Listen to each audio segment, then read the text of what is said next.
supervisión. Are already closing their doors thanks to the so-called One Big Beautiful Bill, championed by the President and Republicans in Congress. And tonight, the President celebrated this law, the one threatening rural hospitals, stripping health care from millions of Americans and driving up costs in energy and housing, all while cutting food programs for hungry kids.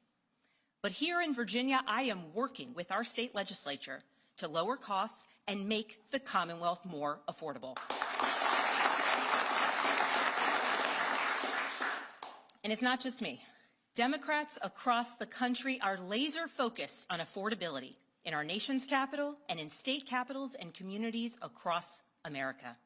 In the most innovative and exceptional nation in the history of the world, Americans deserve to know that their leaders are focused on addressing the problems that keep them up at night. Problems that dictate where you live, whether you can afford to start a business or whether you have to skip a prescription in order to buy groceries. So I'll ask again, is the President working to make life more affordable for you and your family? We all know the answer is no. I grew up in a house of service. My mother was a nurse and my father was a career law enforcement officer. I began my career by following in my father's footsteps as a federal agent working money laundering and narcotics cases. I work side by side with local and state police to keep our community safe and to uphold and enforce the law. Law enforcement officers across the country know that it is a unique responsibility to do the serious work of investigating crimes, comforting victims, and making arrests. It's about building trust, and that requires an abiding sense of duty and commitment to community. And yet, our President has sent poorly trained federal agents into our cities, where they have arrested and detained American citizens and people who aspire to be Americans. And they have done it without a warrant. They have ripped nursing mothers away from their babies. They have sent children, a little boy in a blue bunny hat, children to far-off detention centers. And they have killed American citizens in our streets. And they have done it all with their faces masked from accountability. Every minute spent sowing fear is a minute not spent investigating murders, crimes against children, or the criminals defrauding seniors of their life savings. Our President told us tonight that we are safer because these agents arrest mothers and detain children. Think about that. Our broken immigration system is something to be fixed, not an excuse for unaccountable agents to terrorize our communities.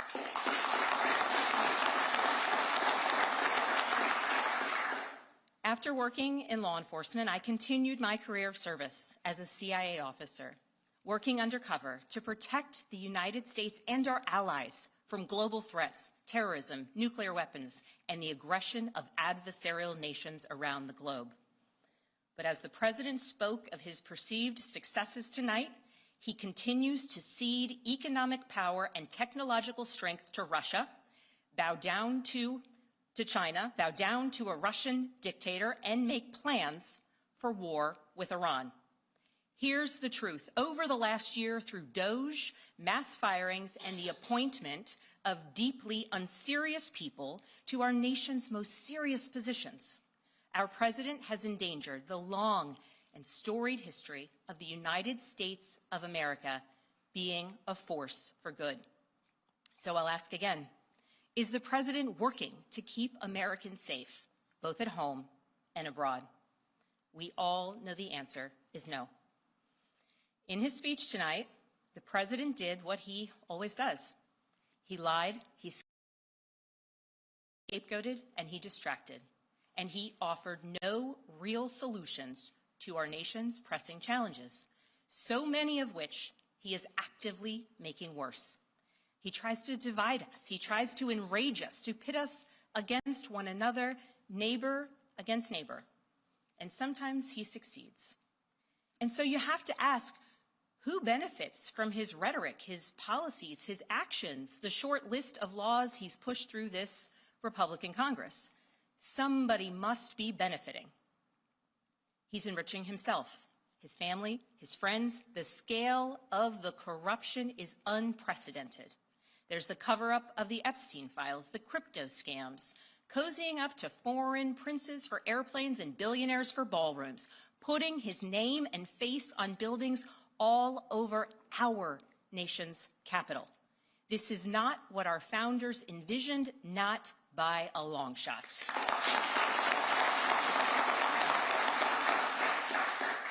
So I'll ask again, is the president working for you? We all know the answer is no. But here's the special thing about America. On our 250th anniversary, we know better than any nation what is possible when ordinary citizens, like those who once dreamed right here in this room, reject the unacceptable and demand more of their government. We see it in the determination of students organizing school walkouts all across the country, whose voices are becoming so powerful that the governor of Texas seeks to silence them. We see it in the bravery of Americans in Minnesota standing up for their communities, from peacefully protesting in sub-zero temperatures to carpooling children to school so that their immigrant parents are not ripped away from them in the parking lot. As a mother of 3 school-aged daughters, I am inspired by their bravery, but I am sickened that it is necessary. And Americans across the country are taking action. They are going to the ballot box to reject this chaos. With their votes, they are writing a new story, a more hopeful story. In November, I won my election by 15 points.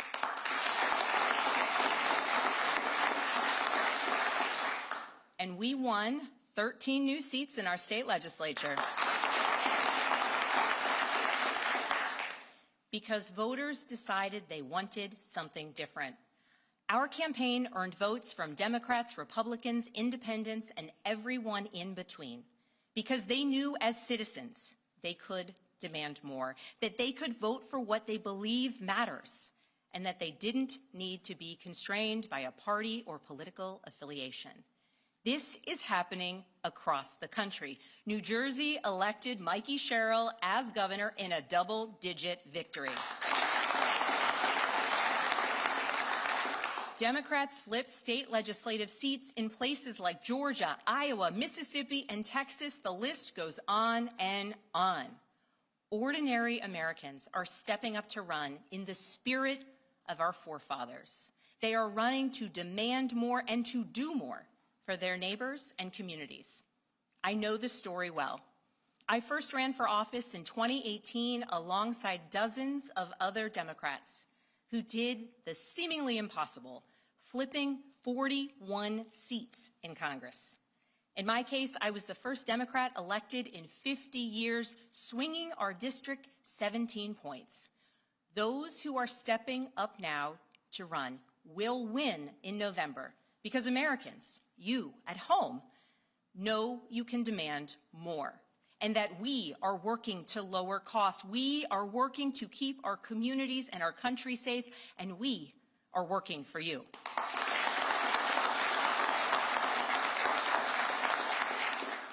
In his farewell address, George Washington warned us about the possibility of, quote, cunning, ambitious, and unprincipled men rising to power. But he also encouraged us, all Americans, to unite in a common cause, to move this nation forward. That is our charge once more, and that is what we are seeing across the country.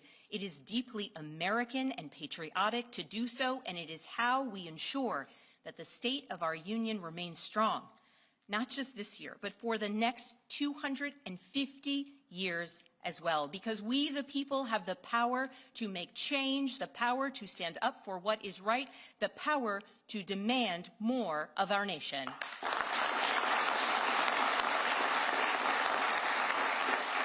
May God bless the Commonwealth of Virginia, and may God bless the United States of America.